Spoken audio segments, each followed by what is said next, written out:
All right, we are live with my great friend, soon to be yours, Tyler Hanson of PPC Foundry. Tyler, welcome to the show, man. How are you? I'm doing great, man, and I really appreciate you having me on and being able to talk today. It's going to be fun. I'm really looking forward to this one, man, because I've been following your journey.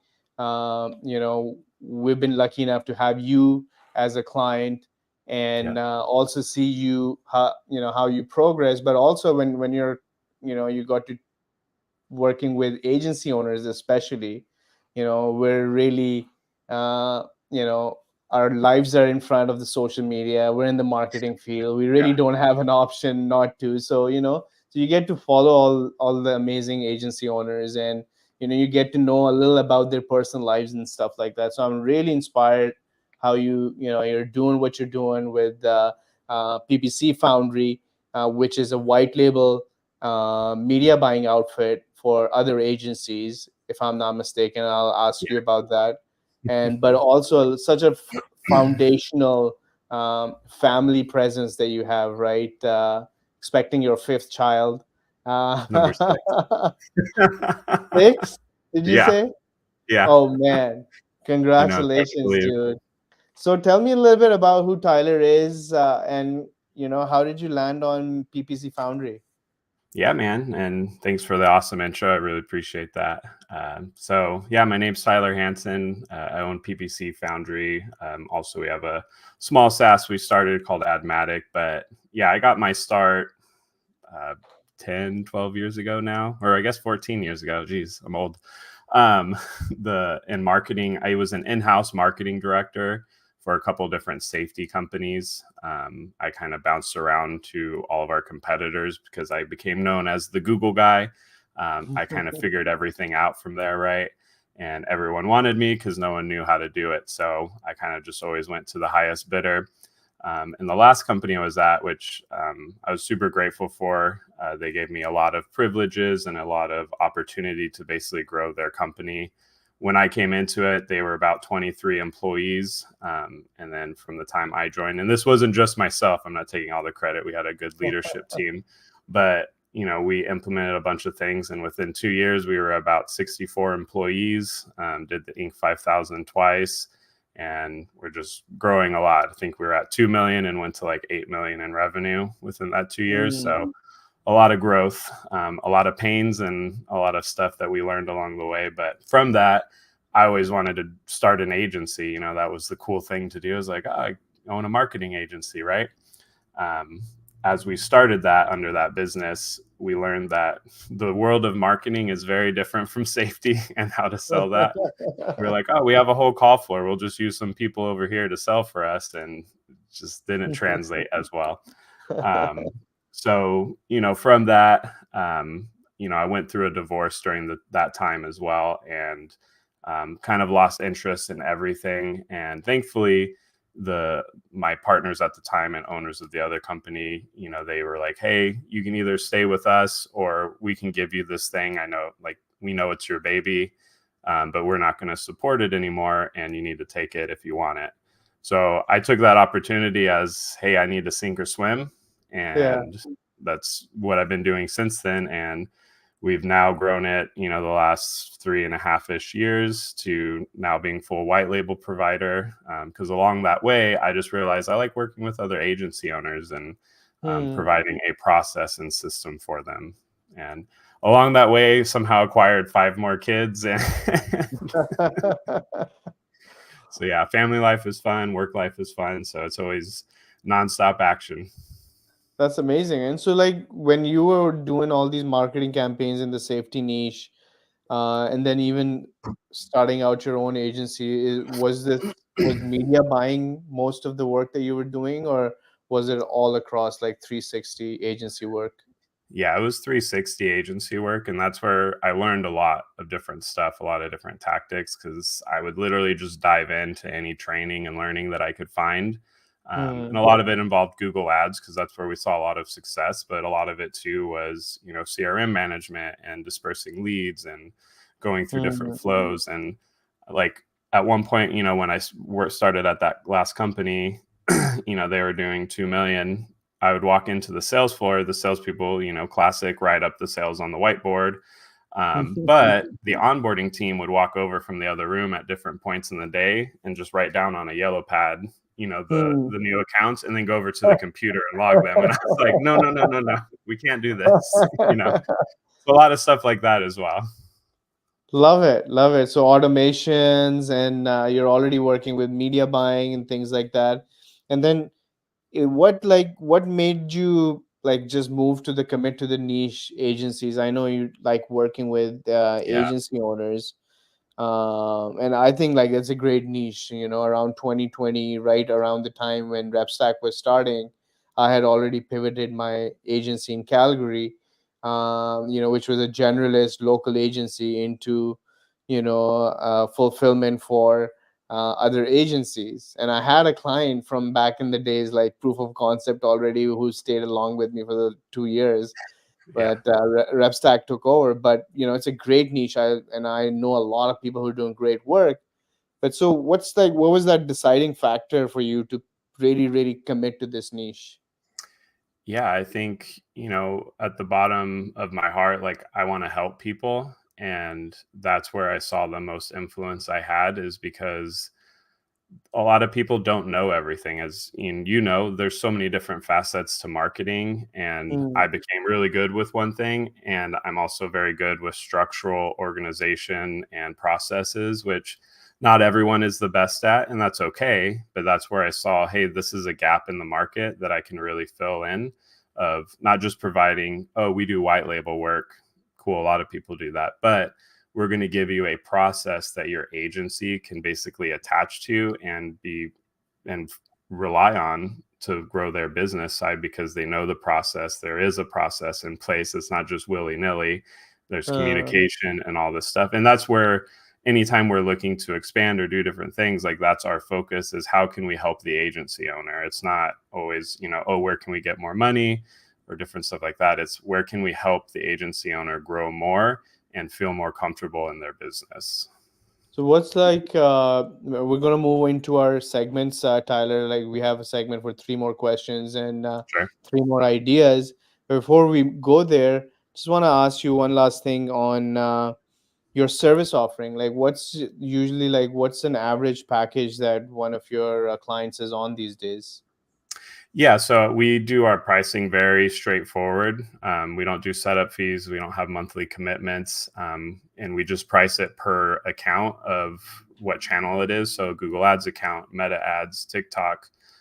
It just starts at a $450 a month price point, and then we have a volume pricing that decreases. So the more accounts that you add, the cheaper it actually becomes. So that you, as an agency, you're actually growing.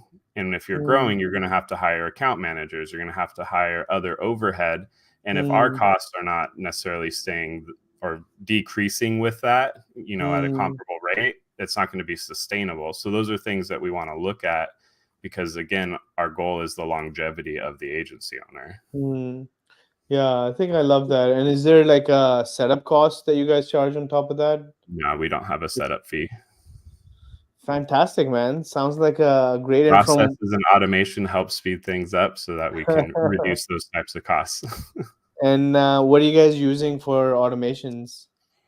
We use GoHighLevel for a lot of our backend, but our whole system is actually built on Zoho. Okay. So I'm just from back in the day, like all the things I learned Zoho and their Deluge scripting. So we have a fully custom built CRM for our side of things. So all of our stuff is integrated in that. And we've built a web app now, or a partner portal is what we call it. So that's where a partner logs in, they can see all of their services with us. The transparency side is important for us as well. See all the reporting, everything that's going on in their accounts, and they can manage their accounts with us from there too. But it's all connected to our back end. Nice. And what's the size of your team now, Tyler? Right now, we're about 6 strong. It's awesome, man. Let's get into it then. We're gonna start out with three more questions. Tyler, my question number one for you, my friend, is what's the perfect dichotomy or balance between a robust professional life and a fulfilling personal life? I think you do it really well. So, learn from the best. I try. Take care Well, I think before you can answer that question, you have to answer the question for yourself of what does success mean to you? Because you really can't decide what is the winner of those two balances until you really know what success is for you.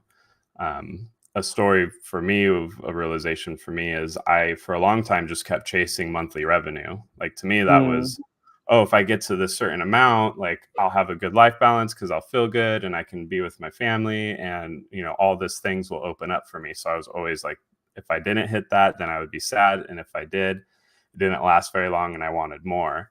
mm, So I think you have to define what success is. So again, for me, what that became is the how we can push and help agency owners, and that became more of my focus than just chasing money, essentially. And mm, because of that, I feel better when I do stuff, like this, or just even talking with other agency owners and helping provide free value. So then from there, we can have that balance in our life of I can have time with my family and I'm not worried about this because I feel successful in what I did. I don't need a certain amount in my bank account. I don't need these things. And I remember even praying to God's like, I don't need a bunch of money. Like, I just need my bills paid for. I need my employees paid for. And I want to treat my family to a nice vacation. Like, that's literally it. And that's all I want. And so if you do those things for me, I'm going to, we'll do good. Amazing, man. I love that answer. That's such a wholesome answer. And, we just like tend to overcomplicate things. And it's always going to be there, right? The pressures are Yeah. always going to be there. The pressure to do more Yeah. revenue, grow, grow, grow, grow, Well, and grow. it's hard too because we see that as marketing people like all day long in our feeds of like, look where we're at and this is what we're doing. Yeah, It's like, yeah, one, yeah. it's I think probably that's not part of true. it, man. That is a Yeah. big part of the problem, I feel, right? And Yeah. then as marketers, I feel that, it's ingrained in us that, like we're at the spearhead of growing a business, right? Like you have to market to grow a business, right? For sales, you have to marketing everywhere, right? So growth marketing. And if we're not growing ourselves, then we kind of have this, maybe sometimes this imposter syndrome that, hey, man, Yeah. what's going on with me? Like I'm doing this for everyone else, but I'm still stuck. And I was that person, man. Like I was Yeah. just stuck in this vicious circle for 10 straight years, dude. I tell you, I never did over $300,000 in annual revenues. I was just me, myself, and I.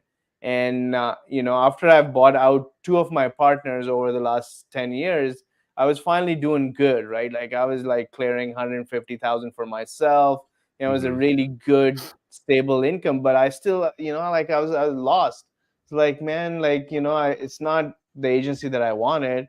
I wanted like a multi-million-dollar agency and things like that. And you're absolutely right, man. And it's when that connection happened, Tyler.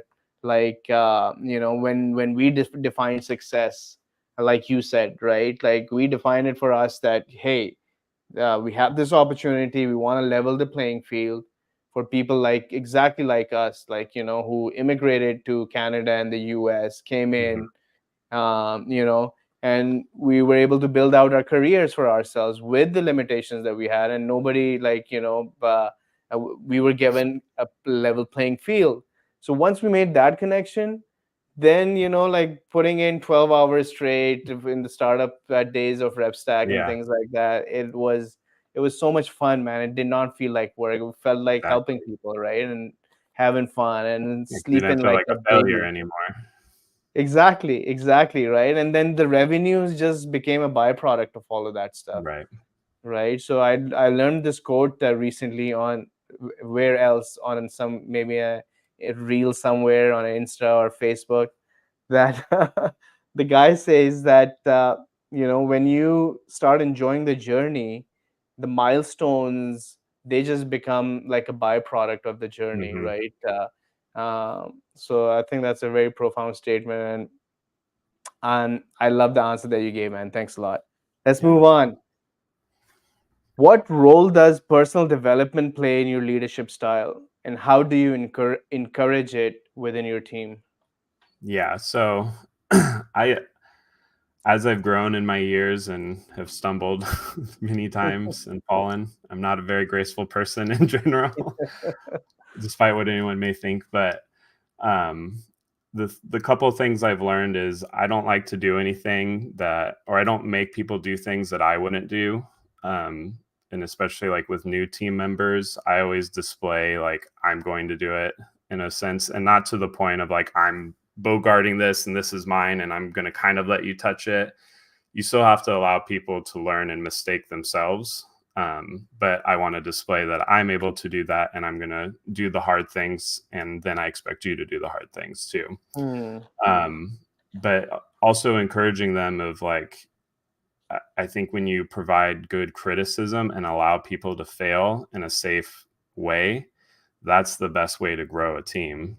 Because I realized early on when I was starting to hire people was I would get very frustrated that they weren't doing what I wanted it to be done or done this certain way. And part of that Hmm. was just lack of communication or, setting expectations. Because I think myself and a lot of people think, oh, you're going to think exactly like me. Like I'm the owner. Like I expect it to be this way. So why wouldn't someone else think it to be that way? Yeah. Like, but Yeah. that's not the case at all. And when you start growing a team, you'll learn that. So, but I learned too that it's selfish to constantly control that. And I think you have to have guardrails, but you have to allow your team to fail and then Hmm. provide criticism. Not that they fail and then you just push your thumb down on them and you suck and you're fired. It's Yeah. you fail, but this is why you failed, and let's work through that together. And maybe I need to show you some more. Maybe I need to take personal responsibility in this XYZ. So at the end of the day, like I take a lot of personal responsibility, probably more than I should at times, but I want people to feel comfortable, but that there is still set expectations and that they can fail and that failing isn't a bad thing. It's how we learn and grow. Hmm. Yeah, I think that's the only way I know how to lead is by, just leading by example. And, again, another quote I'm throwing at you is, you can't take your team where you haven't been yourself. Right. So like it's just like really impossible. And then in terms of what you talked about, that these people are not going to have the same feelings about your business or your baby, your startup, Yeah. as you do. So, this is very hard for us entrepreneurs to comprehend that, hey, why don't you feel as excited as I do? So get Yeah. used to that because that's the real world. But having said that, I think like you can have a big enough vision where people can come in and they can align with you within that vision. And I think you're doing fantastically on that as I'm seeing you grow your agency, and your people are there for longer term, and they want to be with you in that journey. So like what you're building out, people are obviously liking it, and now you're going to attract those like-minded people in your journey. And I feel like like I've been working with people for the last, in my agency is much longer, but in this particular business, we're seeing 3 years, 3.5 years, 4 years approaching now with people. And it's a great feeling to see, man, like when people, you're literally growing old with these people who are not your family. And you're having fun with these guys. You're probably spending a lot more time with these guys, sometimes more than our families. And they better be really good people, right? They should be nice people so we can have fun and enjoy, right? So that's kind of my outlook on that. And I think it's in alignment with what you just said. Right. And to add kind of a little tip or practical thing, one of the things I've enjoyed the most of recent, as everyone listening knows, like I have people from RepStack, on our team, and I love the Monday morning meetings that we do now. Like before, I would always kind of dread them, but now that I've taken on a new vision of like, hey, I can lead these people, and they're excited to work, I'm excited to work. Like just getting into a meeting and getting people excited for the week is very Hmm. rewarding, because it's when you can finally just relax and you have your hands off of everything and you can kind of just sit back and see that what I speak into people, it pushes them forward and it helps them grow, and putting value into people and making them feel valuable, and then they're going to respond by reciprocating that into your business. Yeah, man. Yeah.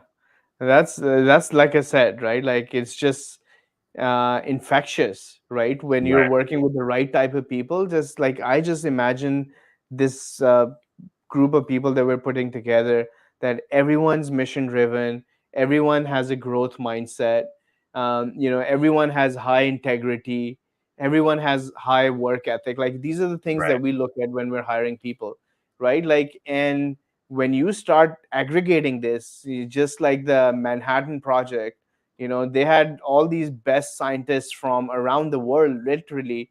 I think really not too far from you, where you are Yeah. in New Arizona, Mexico. were there? They were in New Mexico, yeah. Yeah.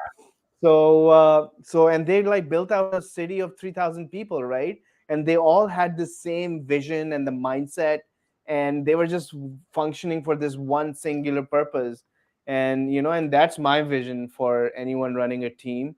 And if you can bring them, all those type of people together around the vision that you have for PPC Foundry, for example, or RepStack, it's just an amazing feeling to work with those people who can just like Right. understand. They may not have the same expectations or the drive even as you, but they can see where everyone's going. Everyone's moving in the same direction, and you don't have to worry about stupid shit like integrity and work ethic and stuff Yeah. like that, right? Everybody wants to be there. Yeah. I think that's powerful.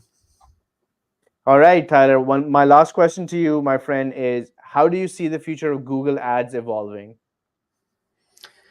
Yeah, that's a great deep question. I think personally, I feel Google Ads itself is in a transitionary period of, there's a lot of people that are very clung to the old ways of Google Ads from even 8 years ago. Hmm. And there's some that have finally started to adopt some of the new things. But Google Ads itself, I think, is on a it's basically going to fall over into this new age of a lot of automations. And it's not to say like, oh, AI this, AI that, but the traditional sense of Google Ads being, hey, I'm going to put a keyword in and I'm going to show up for that keyword. There's so many more things that are going on behind the scenes now than just that, where it's just a one-to-one input. Like there's over 500 different signals that Google looks at, and everything is about data at this point. And accounts that aren't producing well, typically it's going to be because there's not enough data to feed the system, and Google's not going to reward you for that. They're going to keep feeding you crap traffic because they still want to Hmm. make money, and they're going to Hmm. send you that bad traffic until you feed it the right data to tell it these are the things we want and this is what's good. And so that's where I think first party data is a very important thing to start looking at, and how we manipulate that and use that with our CRMs and combine it really well with our sales data from what's actually being sold. So there's a lot of stuff going on, but What do you there's mean by first party data? so just collecting the data, like when you get a lead in, that you have it set up with the privacy sandbox and all these different things where you can push that data back to Google so that they know who this person is, and then they can start finding similar people to that. But Okay. it's us collecting it at this point where we can connect it to these accounts, or our Google Ads account, Meta Ads, whatever it is, that it's feeding into those pixels basically. Yeah. That's great. I think not too many people are doing that right now. So, Yeah. And like I said, there's a lot of people that even from the last 3 years, they're still stuck in 8 years ago Google Ad strategies and how it should work, where the yeah. last 3 years has already been a huge evolution. But I think we're going to have another big turning point within next year, probably, with a lot of different changes that are going to happen. Love that. That's a beautiful nugget right there, man. Plug in your user data back into your ad campaigns. And you Yep. can do that with both Google and Meta now, right? hmm Yep. Yeah. Google Ads and the data sources, you can connect your CRMs and all the stuff there and start just loading that stuff back. And once the privacy sandbox, because they basically put a stop to the cookie stuff again. So they Mm, pushed it even further out where the browsers aren't going to collect cookie data. okay. It's still going to happen, but it's being delayed again. But that's probably going to be sometime next year. That's important stuff, man. I think yeah, I'm still used to Google Ads of 4 years ago, and yeah, this is very different. Yeah. All right, so let's move on to our rapid fire round. Three more ideas. I'm gonna throw out a couple of terminologies to you, and let's see what you got for us. Number one, white label solutions. Oh, PPC Foundry. Communication, transparency. Those are things I think are important within that. Yeah, I think it's for me. Like, if you were to ask me, um, easiest path to building a seven-figure agency, just white label that stuff out right now, especially when Mhm. you're starting out, right? Like, you know, avoid the mistakes and work with professionals. Yeah, because you're not. What I tell people is you're not just like, yeah, you could go run the ad account, you could go do all these things, but especially starting off, or if you're, you have some clients and you're getting starting to make momentum, you get stuck in what I call like the sale fulfillment cycle, where you do a bunch of sales and you're doing really good, but then you have to turn around and fulfill all of those, and you lose your sales momentum and you lose all of that progress that you made. Mm, And then you're rebuilding the pipeline and you're not getting that stacking order happening where, if you can just focus on sales for 3 or 4 months, and then you're going to just have stuff closing constantly by that point. yeah, yeah. No, I love that, man. I think yeah, it's a no-brainer. And check out Tyler at PPC Foundry. I think you guys will be pleasantly surprised. All right, so here's the next one, Tyler. Team motivation. Weekly stand-ups, be a leader that people want to follow, be accountable. I think that's important. That's like one of the promises or a word that God spoke to me at one point was when I was very lost and stuff was he, what I felt him saying was, be accountable and I'll take care of the rest. And Hmm. if I just focus on being accountable to my actions and what I'm doing, the people that want to follow me are going to follow. And I don't need to worry necessarily about all the specifics of it. I'm just going to be accountable. Yeah, yeah. I think when you're accountable, you automatically attract the right type of people. Right. So it becomes really easy leading like that. Love it, man. Here's the last one. Digital marketing trends. First party data. Just what we were talking about. Yeah. First First party party data. data. I think the fun stuff too, and the trends is videos, reels and shorts. I think those are getting more in the advertising side of things, like becoming more prevalent, and they have been obviously for a while, but I think there's going to be more sequencing happening with them and better funnel design stuff where you can lead people along and showing them Hmm. different ads and leading them along a path via shorts, where you're hitting people with these quick ads, but over Hmm. multiple different types of ads that get them to know who you are, lead them down a path that you want them to go. I think those are the Hmm. exciting things. Yeah, yeah. That's awesome, man. Tyler, I can just keep going on forever and ever, but let's save it for another one. It's been a pleasure and an honor, my friend, and we'll be in touch. I hope to see you soon. Yep. Thanks for having me on. Thanks, bud.